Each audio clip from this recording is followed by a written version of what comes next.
Distribution of music is almost exclusively online, and thus in order for music to be published, it must go through an algorithm so it can be promoted to consumers. Thus, there's a high likelihood that music begins to blend together as songs with similar attributes get recommended to consumers with similar music taste. Thus, my research is focused on the standardization of indie music in relation to pop music. So in order to focus and distinguish what indie and what pop music is, it's really important because there are several artists that kind of fall between a middle ground. There are artists such as Lana Del Rey, who are labeled as the queen of indie, and yet they are signed to Interscope Records, one of the biggest record companies in the US. And thus, if indie is music that is published independently of a record label, and yet she's advertised as appealing to an indie audience, this means that we must adjust the definition. Pop music is music that a person had experienced through the mass media or any other means. That was a definition given by Boyle in 1981. However, these days, with such exposure to social media, any other means is a very generic term. You could hear it in a shop across the street, or you could hear it on Instagram. Therefore, for my purposes, pop music is redefined as music that a person had experienced through the mass media in general. This includes social media, this includes shopping, advertisements, movies, what have you. Now, the differences between indie and pop go a lot deeper than that. This is given by Anara Publishing, which is a publishing company in the UK that helps independent artists. And you can see that one of the most important and obvious ones is the existence of marketing team, creative team to do your music videos, distribution services to get your music on the platforms. However, legal department is a very important one that cannot be overspoken. For example, Olivia Rodrigo, Entertainer of the Year in 2021 and Woman of the Year in 2022, got hit with several copyright infringement cases, and thus that ended up costing her over $1 million in legal fees. However, if she did not have the legal coverage from Interscope Records, the same record company that is signing Lana Del Rey, it could have been a lot more. Additionally, A&R is a talent searching and talent development area of a record label. Now, indie artists have none of this. They don't have a PR team, they don't have a legal department, they have nothing. It is all by themselves. However, for my research, A&R is the biggest focus because indie artists don't have people to tell them what they can insert into their niche of the music scene. They have to do that all by themselves. Therefore, the only way they can do that is by analyzing what works. If a big artist like Taylor Swift publishes a sad, slow album, they want to mimic that success. Therefore, my research is focused on how and whether or not indie artists try to replicate that phenomenon of what bigger pop artists are doing. This brings me to my previous understanding of indie. I was attracted to this topic because I always thought of indie as just a sad person strumming on the guitar. And that's what a lot of people think it is. Matthew Slim Moon, who owns an independent music label, thinks that people think that indie music is an aesthetic or a sound. And that's what a lot of people listen to indie for. They want that sound, they want to feel heard. However, professionals think of indie music as independent of major publicly held for-profit corporations. Thus, that's what attracted me in the first place. I wanted to see if the definition of indie for me was changed. Is the scene of music changing as a whole? Additionally, my data aggregator, which took complex data from Spotify's API, or Application Programming Interface, and converted it into a more digestible format, sortyourmusic.playlistmachinery.com. That is the machine that I use. And I use it to sort my music so I could practice my audition music because I'm in my local high school band. Thus, this machine gives me data on the BPM, valence, danceability, loudness, acousticness, energy, and length of a respective song. So I started my BPM and I started to get interested. If we can quantify a song, what is stopping us from comparing songs to one another?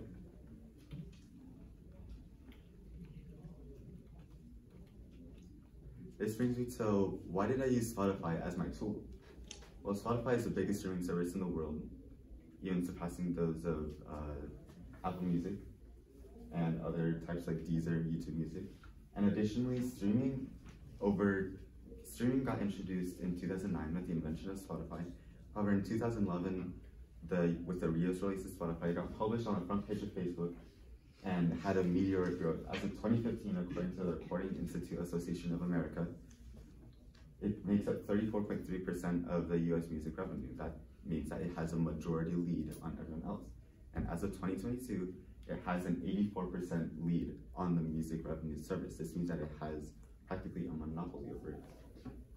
That combined with the reliability of Spotify and the ability of the Spotify's API to readily organize every single song attribute is the reason why I use Spotify. Additionally, playlists are made by Spotify.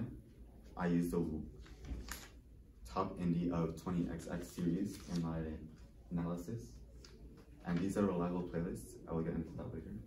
Additionally, the machine that I used to store your music, I use the data only accessible from Spotify. It doesn't work with Apple Music or any other streaming service. This leads me to my research question. Did indie music adhere more to industry standards after the US release of Spotify in 2011? This means that I had to compare it to something before the advent of digital streaming services.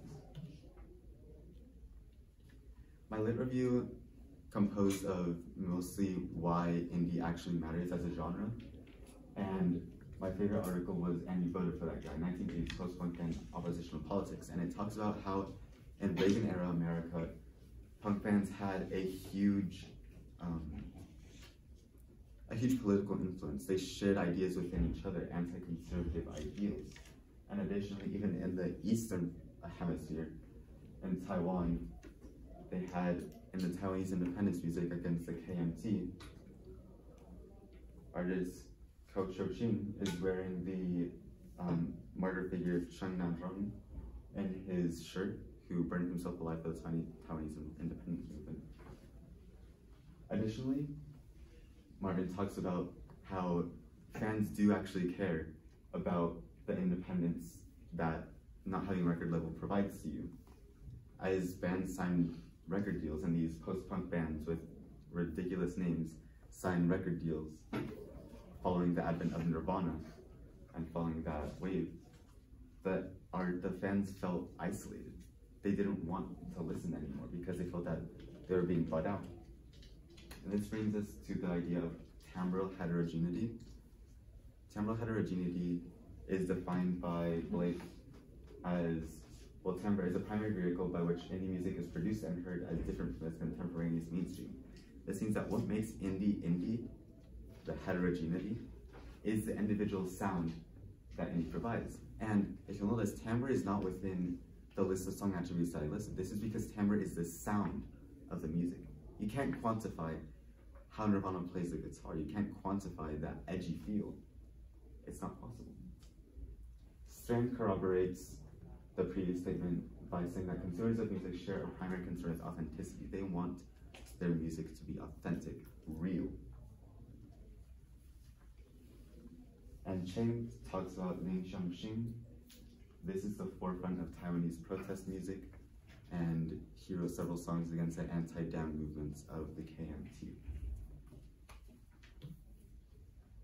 This brings me to Bochon and his associates, and talking about kind of why I chose the time periods I did. I chose the time periods of 1990 through 1999, and then 2011 through 2020. This is because the era from 1999 to 2009 was what I like to call a Wild West era of music. Napster, iTunes, YouTube, Spotify, so much development in so little time.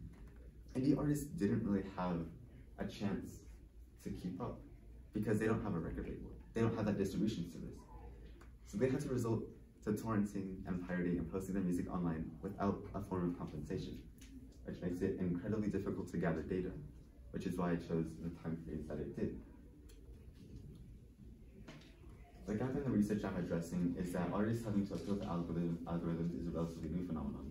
And Demoye, an artist who became famous due to algorithms from TikTok, said that some artists feel that they have to constantly be on. This does not mean that I am advocating for artists not to work hard. Hard work has existed for thousands of years. However, artists until now have never had to appeal to an inorganic algorithm. They never had to appeal to something that doesn't exist, that not even the creators of the code know what is going on. People look to indie for an aesthetic. However, it's the algorithm that decides what gets promoted to users. This leads me to my hypothesis that indie music will get more standardized and less deviant from the pop standard. Just to give y'all a visualizer, this is the Start Your Music machine. This is the Billboard Hot 100 at the year end of 2020. And as you can see, it goes title, artist, release, and then the 7 attributes with popularity at the very end. I'm not using popularity as it is a relative measure to the current day as to how popular the song is. The top 3 song attributes are tempo, loudness, and length. Tempo is how many BPM the song is for the most amount of time. Loudness is an average of the decibel meter, and length is in seconds, obviously. However, these last 4, danceability, valence, energy, and acousticness, are all based on Spotify's calculations. Danceability is how danceable a song is, valence is how happy a song is, energy is how energetic a song is, and acousticness is how little the song has been affected by electronic rendering. This means and brings up a limitation that all of my data is relative to Spotify, because other streaming services don't have these calculations. This is often exclusively from the Spotify API. However, since all my data is being run through Spotify, this limitation is overcome as it's only the variance that is being calculated. Additionally, these are the playlists I'm using, the best of Indie 20XX. However, this is a reliable playlist because Spotify says that you cannot pay to get on an official Spotify playlist. This means that individual artists cannot pay money in order to get featured more on these playlists. It is purely what are the most popular indie songs that actually quantify under indie. As for the data collection process, I use the Billboard Top 100 for the pop songs both in the 90s and in the 2010s. However, this does bring up the limitation that my data is limited to the Western Hemisphere, since the Billboard Hot 100 are what songs are the most popular in the US per year. I'll be analyzing the averages and the standard deviation. The higher standard deviation, it means that indie is more indie, or pop is more varied. You want higher variance. And the time periods are 1990 to 1999, omitting the Wild West era, and 2011 through 2020. My biggest limitation is that I had to use a fan-made created playlist for the 90s indie music instead of the best of Indie 20XX. This is because Spotify did not exist back then. However, I got around this by using a British online magazine that focuses on indie, Far Out Magazine, and a US-born playlist curator, Arun Korvana. He took the top 2 or 3 songs per week for an entire decade from US radio services. This does mean that there is more Western heavy influence. However, because it was quantifiable and that it was the most popular songs in the US for indie at the time, it is a reliable source. Additionally, another limitation is that it is separated into 3 playlists, which means that for the 90s data, it is separated into 3 time periods instead of per year, 10. However, I got around this by also making my pop music, which is per year, separated into the same time periods. As you can see, indie is in blue and pop is in red. Indie is consistently over more variance in its song attributes. However, it does cross over in valence in both time periods. Same here, it's the same trends, kind of. Indie is consistently above pop. This is my quantifiable data using the averages from my calculations. However, in acousticness and BPM, we can see that in the 90s, pop is actually more varied at the end, and in BPM it's consistently more varied compared to indie. And in the 2010s, it's not. This means that so far my hypothesis has been proven wrong. And for length, and in the 90s and the 2010s, both were more varied. I use the Google Sheets function for my calculation, and I use the square root of variance, which is the sum of the squares of each value's deviation from the mean, and it divides by the number of each value minus 1. So as you can see, all of the attributes were more varied than pop music in indie at the end of the timeline. However, in the 90s, only 5 out of the 7 attributes were more varied than pop music at the end of the timeline. This means that I was proven wrong, and I'm very glad about that, because this means that indie is more indie than ever. My limitations include, obviously, the Western influence Desi pop, and Indonesian pop are incredibly popular genres, and so is Indonesian indie. However, because of the nature of my data collection, it was mostly Western influence. Additionally, there are some overlap in the top pop songs and indie songs. For example, somebody that I used to know, like Gaye, is an indie artist. However, he did top the charts in the Billboard Hot 100. And additionally, the database of Spotify is so huge with over 100,000 songs being published per day that it is impossible for me with my computational power to analyze every single one. Additionally, many consumers listen to indie because of an aesthetic. They want that sadness. They want to resonate with that. That means that those songs get more popular. However, that just further supports my claim, because if only the sad songs, the songs that people consume the most, are being popular, and it's still more varied than pop music, that means that, as I said, artists don't have to follow an algorithm in order to make it big, and indie is more heterogeneous than ever in its timbre. This is also a good implication for the corporations, because it means that more artists, it actually is valuable for them to post what they want. And if artists post more of what they want, that means that there's more traffic on the Spotify platforms, on any streaming services. Corporations can encourage more traffic, consumers can consume more, and the business of music as a whole will increase. My future research focuses on genre-based data and city-based data. There are genres such as LA pop, New York pop, Nashville pop, and indie for each respective city. And this can be separated and compared. Because 2011 is almost a decade ago, we have data from that time where 2011 indie can be compared to present day, and we can see, do we need to pump more new blood into this light? Additionally, genre-based data, this is a really big contender for future research because there's so many genres on Spotify. You can look at the Spotify API for how many genres there are. There are about 6,000 genres on Spotify. And it seems that you can separate it into genres and subgenres and then compare. Has it gotten less different or more different? Do you need to pump more blood or less blood? Is it getting more popular or less popular? And that is what my future research focuses on.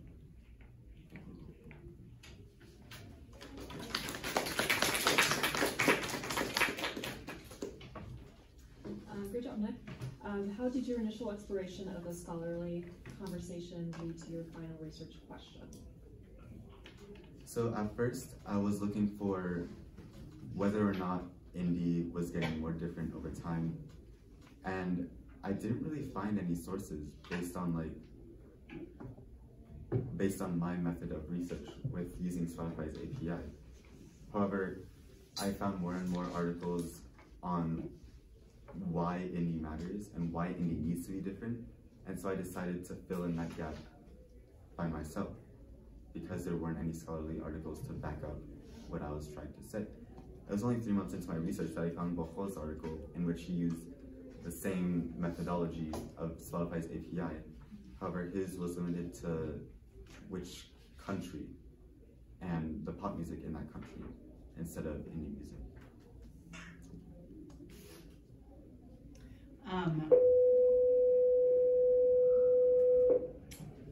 What are the real-world implications or consequences related to your findings?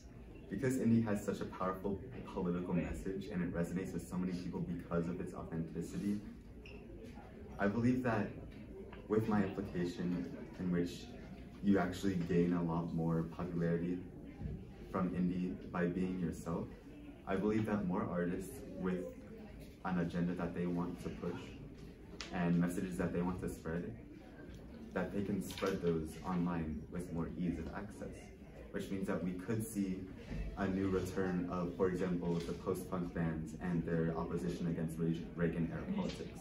Okay. What was the most important research skill you developed as a result of this process, and how might you apply it to your future endeavors? The most important research skill I discovered was that I am not an expert in everything. For example, in researching Spotify's API, I could not directly pull the code from its application program interface. I am not a skilled coder. However, in using other websites and other means of aggregating data, I learned that I can simply ask others for resources, and I can gain those resources and use them to my own advantage. And this applies to my future because I want to go into a research-based career. And networking and asking others for help is a really important skill to have. And I learned that a lot in my research.